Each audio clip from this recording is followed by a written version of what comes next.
morning, everybody. I'd like to talk to you this morning about God and about His Word.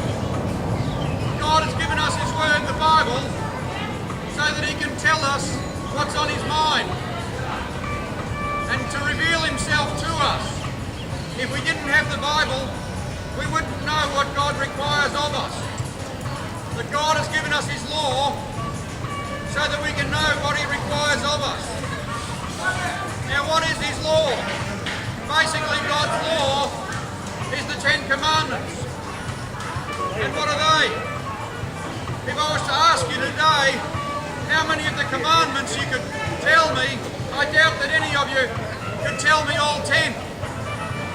But anyway, I'm going to tell them to you this morning. So, what is the first commandment? The first commandment is you shall love the Lord your God with all your heart, with all your soul, with all your mind, and with all your strength. Now, who of us has done that? Who of us has loved God with all of our heart, soul, mind, and strength? Not one of us, I tell you. Not one of us has loved God with everything within us. We've broken God's law. The second commandment is, you shall not make any idols. If we listen to our conscience, we can tell that we've broken that commandment too. Because we've all made God to be something that He's not, according to His Word. God's Word tells us that He will throw people into hell who do not obey Him. People who've broken His law, He'll throw them into hell. If we make up a God in our minds who is not the God who throws people into hell, then we've made an idol in our minds. And so we've broken God's law in that commandment too. The third commandment is you shall not take the name of the Lord your God in vain.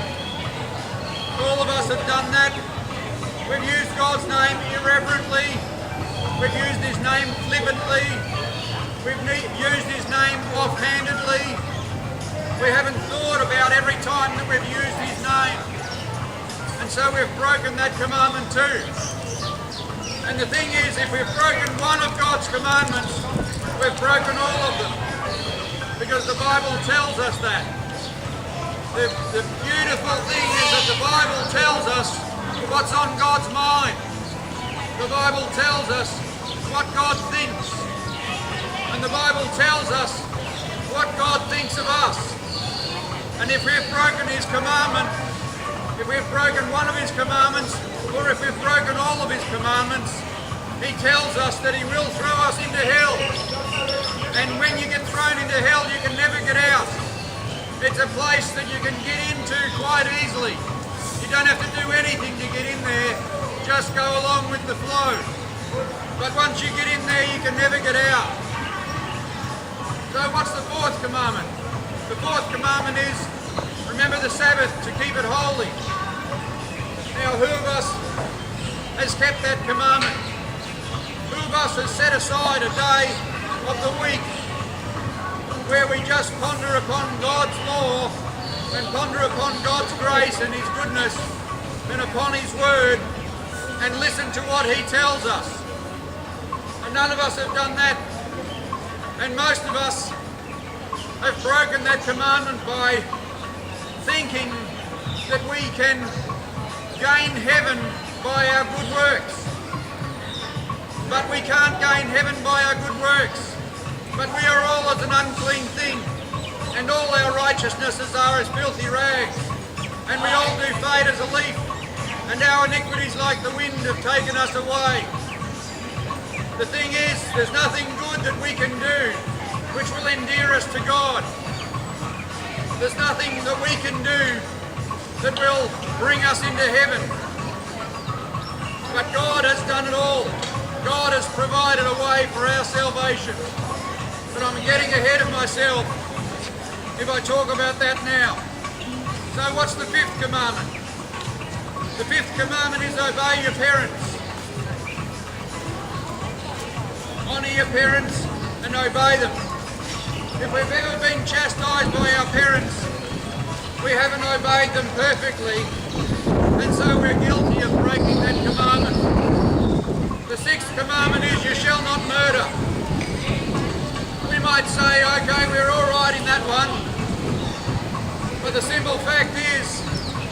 told us that if you've got anger in your heart, you've broken that commandment too. He says everyone who has had anger in their heart is in danger of the judgment. The seventh commandment is, you shall not commit adultery. Same again, we might think we're okay because we haven't committed adultery. But Jesus said, whosoever looks on a woman to lust after her has committed adultery with her already in his heart. Now all you guys, I guarantee you, we've all broken that one. I know I have. We've all broken God's commandments. And if we've broken one of them, we're guilty of breaking all of them. The eighth commandment is, you shall not steal. The ninth commandment is, you shall not lie. And the 10th commandment is, you shall not covet. Now I showed you how that they're not, the meanings of all those commandments are not as apparent as what we think. But if we consider the 10th commandment, we can see clearly that all of us are guilty. Who of us has not wanted something that belongs to someone else? That's what coveting means. To want something or to desire something that belongs to someone else. All of us have broken that commandment.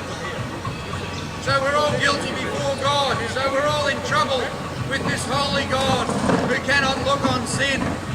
God says, the soul who sins shall die. So we're all going to die. But there's something worse than just dying. The Bible tells us about a second death. And it's the second death that we must look out for. And there's only one way to avoid it. The way to avoid it is to trust God, to believe what God has told us in His Word. Now we might think, okay, we're not too bad. But when we think about God's law and we listen to our conscience, we can tell that we're guilty sinners. God created us and He can do with us what He likes. His Bible tells us, is it not lawful for me to do what I wish with my own things? We all belong to God because He's created us. Now you might think, just because He created us doesn't mean He owns us. I've created things that I don't own. For example, that I might have used someone else's building materials. If we build a house, it doesn't mean that we own the house. But God owns everything. He made the dirt. He made the dust that He formed Adam out of. Adam was our ancestor, and God created him in His own image. God created all people, and God created Adam and Eve. Will you believe that today? Will you believe what God has told us in His Word? If you believe what He tells us in His Word, you can live forever. The Bible tells us that even though I've just told you bad news, there is good news. There is the gospel. The Bible tells us of this gospel. The Bible tells us that God so loved the world that He gave His only begotten Son, that whoever believes in Him will not perish but have everlasting life. The Bible tells us good news, but we need to believe that good news. We need to believe in Jesus Christ if we're to have eternal life.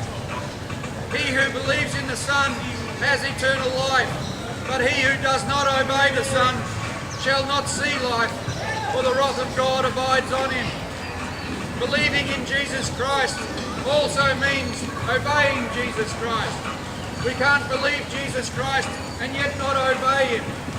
If we want to have that confidence of eternal life, we must believe what He said and we must obey what He's told us. We must obey the commandments of Jesus Christ.